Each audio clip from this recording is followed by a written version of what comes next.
Арина Засадина. Завтра в Петропавловске-Камчатском без глобального потепления. Дождь плюс 13 плюс 11. А в Омске тепло плюс 27 днем плюс 11 ночью. В Екатеринбурге плюс 14 плюс 6, временами дождь. В Волгограде днем плюс 25, ночью плюс 16.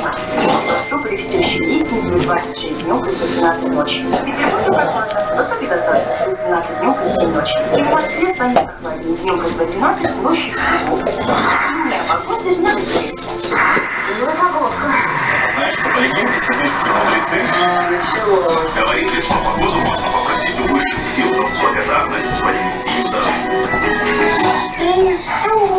Нет такой традиции. Окей, старый бочонка безалкогольная, оставлюсь. Узнай традиции своего региона на сайте tntvsonline.ru.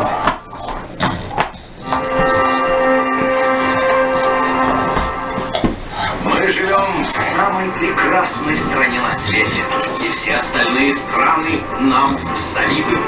Ведь это наши мужчины настолько сильные, что продавливают садом кресла и ломают пальцем пульт от телевизора.